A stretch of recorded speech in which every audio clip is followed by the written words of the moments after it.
Hello to all. सो इस video में हम देखने वाले हैं एनसीईआरटी एग्जाम्पलर बुक के linear equation in two variable chapter के एमसीक्यूज़। ये एमसीक्यूज़ आप देख सकते हैं क्योंकि एग्जाम में एमसीक्यूज़ जो आते हैं वो काफ़ी ट्रिकी आते हैं एंड इससे आपको आइडिया मिल जाएगा एंड आप इजीली क्वेश्चन सॉल्व कर पाएंगे। तो ये चैप्टर हमारा कौन सा है? ये chapter number 3 linear equation in two variable. तो स्टार्ट करते हैं। इसमें सबसे पहला क्वेश्चन क्या है, आपको निकालना है choose the correct MCQ type question है, वही बोला गया है। क्वेश्चन 1 क्या है? Graphically the pair of linear equation is represent two lines which are intersecting exactly at 1.2 point.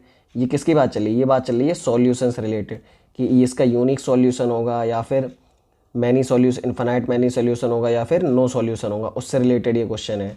Okay, तो देखते हैं। सबसे पहले अब हमको कंडीशन ऑलरेडी पता ही होती है कि अगर a1 अपॉन, कंडीशन का थोड़ा सा रिवीजन आप देख लीजिए, a1 upon a2 is equals to b1 upon b2 but not equals to c1 upon c2।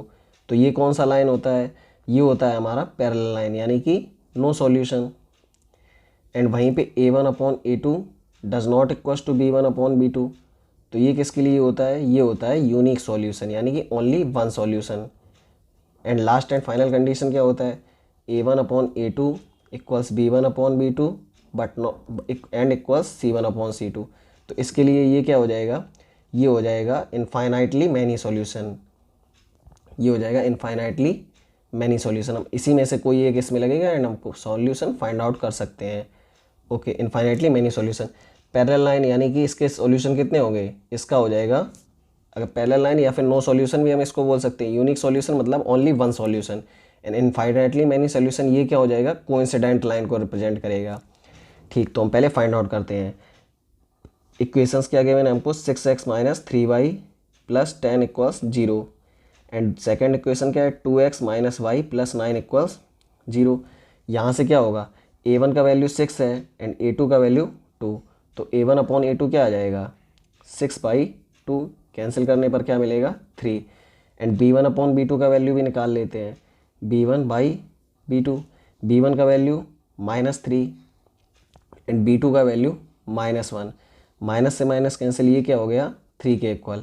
And last and final क्या हुआ? c1 upon c2। c1 का वैल्यू 10 एंड c2 का वैल्यू 9। तो ये क्या आ गया? 10/9।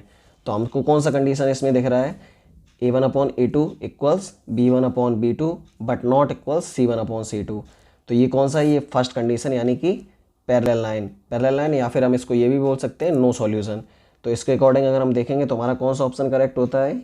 Option number D. इसमें कितने अगर इसमें इस तरीके से पूछा जाता कि इसके कितने सॉल्यूशन होंगे तो इसका आंसर होता नो सॉल्यूशन। इन इक्वेशंस के लिए कोई भी सॉल्यूशन वैलिड नहीं होगा।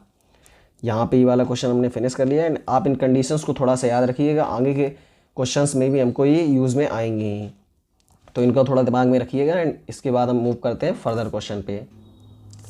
देखते हैं इसमें क्या बोला गया है। The pair of equation x plus 2y plus 5 equals 0 and equation क्या गिवन है? x plus 2y plus 5 equals 0 and second equation क्या है? माइनस का 3x माइनस का 6y प्लस 1 इक्वल्स 0।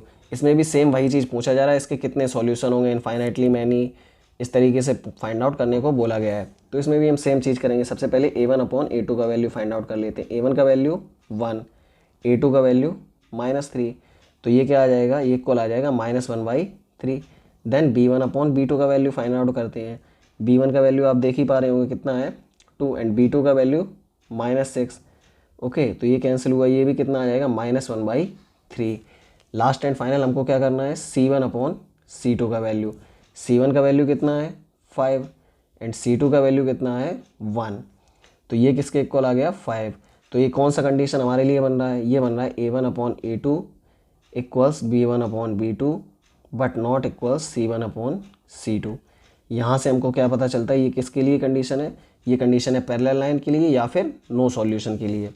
तो ये कौन सा ऑप्शन इसके लिए वैलिड होता है? ये हो जाता है ऑप्शन नंबर डी, इसके लिए करेक्ट हो जाएगा। अभी हम मूव करते हैं नेक्स्ट क्वेश्चन पर। देखिए इसमें क्या है? The pair of linear equation consistent then the lines will be. Pair of linear equations क्या है? कंसिस्टेंट। तो लाइंस कैसी होंगी? Intersecting, coincident. ये इन चारों ऑप्शन में से आपको सिलेक्ट करना है। अब कंसिस्टेंट से हमारा क्या मतलब है? कंसिस्टेंट से हमारा मतलब होता है कि कुछ भी सॉल्यूशन हो उसका। जैसे इसमें बोला गया है कि कंसिस्टेंट, इस वर्ड का मतलब क्या है, कोई भी लीनियर इक्वेशन कंसिस्टेंट कब होगी, तो मतलब कंसिस्टेंट से मतलब क्या है, उसका सॉल्यूशन एग्जिस्ट करता हो, उसका सॉल्यूशन क्या करे, एग्जिस्ट करता हो, मतलब ऐसा ना हो कि उसका नो सॉल्यूशन हो। ठीक है, तो मतलब कंसिस्टेंट से हमारा मतलब क्या है, उसका कुछ ना कुछ सॉल्यूशन होता ही हो। अब सॉल्यूशन अगर होगा तो कौन कौन सी कंडीशन है, या तो उसका यूनिक सॉल्यूशन होगा, ओके, एक ही सॉल्यूशन होगा, या फिर इनफाइनाइटली मैनी सॉल्यूशंस होगा, दो ही सॉल्यूशन यही पॉसिबल है। ठीक, तो इस यूनिक सॉल्यूशन के लिए कैसा होगा, लाइंस किस तरीके से होंगे, इंटरसेक्टिंग लाइन, ओके, ये कैसे हो जाएंगे, intersecting line. And infinitely many solutions के लिए लाइन कैसे होंगे, ये हो जाएंगे कोइंसिडेंट लाइन। अगर सॉल्यूशन इनफाइनाइटली मैनी है तो क्या हो जाएगा, कोइंसिडेंट लाइंस। तो ये कौन सा ऑप्शन इसके लिए मैच कर रहा है, जिसमें इंटरसेक्टिंग लाइन और कोइंसिडेंट लाइंस आ रहा हो वहीं पे अगर, तो इसके लिए ऑप्शन नंबर हमारा कौन सा मिल जाता है, ऑप्शन नंबर सी, जिसमें क्या बोला गया है, इंटरसेक्टिंग और कोइंसिडेंट। कंसिस्टेंट का मतलब ही होता है कि उसका सॉल्यूशन एग्जिस्ट करता है, वहीं पे अगर इनकंसिस्टेंट लिखा होता तो उसका मतलब क्या हुआ कि सॉल्यूशन एग्जिस्ट नहीं करता, यानी कि नो सॉल्यूशन। तो ये क्वेश्चन भी फिनिश होता है। अभी हम देखते हैं नेक्स्ट क्वेश्चन नंबर 4 को। तो इसमें भी सॉल्यूशन से रिलेटेड ही बात आपसे पूछी गई, तो इसका सॉल्यूशन कैसा होगा। देखो, करने को आप इसको a1/a2 उससे भी कर सकते हो, बट ग्राफिकली अगर आप इसको विजुलाइज करोगे तो बेटर आपको समझ में आएगा। क्या बोला गया था, pair of equation y = 0 and y = -7 has कितना सॉल्यूशन है, ये पूछा जा रहा है। 1 solution, 2 solution, infinitely many solution and no solution, इसमें से क्या होगा। ओके, सबसे पहले इसका हम ग्राफ ड्रॉ करने का ट्राई करते हैं कि सपोज हमने मान लिया ये हो गया x एक्सेस एंड ये क्या हो गया y एक्सेस। ठीक, एंड इस पे हमने इसका ग्राफ ड्रॉ करने। अब y = 0 कहाँ लाई करेगा, y की वैल्यू 0 कहाँ पे होगी, इस पॉइंट पे, x का भी वैल्यू 0 एंड y का भी वैल्यू 0, तो y = 0 क्या लाइन हो जाएगी, y = 0 लाइन हो जाएगी x एक्सेस। ठीक है, y का वैल्यू x एक्सेस, ये वाली लाइन क्या होगी, अगर हम बोलना भी चाहें तो ये लाइन क्या है, ये है y = 0। नेक्स्ट क्या बोला गया, एंड y = -7, y का वैल्यू क्या हो, -7 हो, यानी कि अब देखो ये ऊपर सारी वैल्यू क्या होंगी y की, पॉजिटिव। अगर y का वैल्यू -7 चाहिए तो हम किस तरफ आएंगे, नेगेटिव साइड। तो सपोज हमने कर लिया यहाँ पे कहीं y का वैल्यू -7 होगा, तो y = -7 जो लाइन होगी वो कुछ इस तरीके से जाएगी। ओके, ये क्या होगा, y = -7, पहला क्या है y = 0 एंड सेकेंड लाइन्स क्या था, y = -7। अब इस फिगर से आप देख ही पा रहे होंगे ये किस तरीके की लाइन है, ये आपको दिख रही है parallel lines, and parallel lines है, इसका मतलब भी क्या है, और ये कहीं पे इंटरसेक्ट भी नहीं कर सकती हैं। तो इससे हमें क्या पता चला कि इसका कोई भी सॉल्यूशन एग्जिस्ट नहीं करेगा, यानी इसका कौन सा ऑप्शन करेक्ट होगा, इसका ऑप्शन करेक्ट होगा नो सॉल्यूशन। इसमें थोड़ा सा आप दिमाग लगाइए, y = 0 का मतलब क्या है, x एक्सिस, इस वाली पॉइंट पे y की वैल्यू 0 होंगी, वहीं पे y = -7, यानी अब देखो इस तरीके से 1 2 3 ऐसे ही तो रिप्रेजेंट करते हैं हम। सेम नेगेटिव वैल्यू होगा तो -1 -2 -3 ऐसे करके यहाँ पे क्या आएगा, -7। तो y = -7 क्या होगा, ये वाली लाइन, एंड y = 0 ये वाली लाइन। तो इस तरीके से इसका सॉल्यूशन क्या हो जाएगा, नो सॉल्यूशन।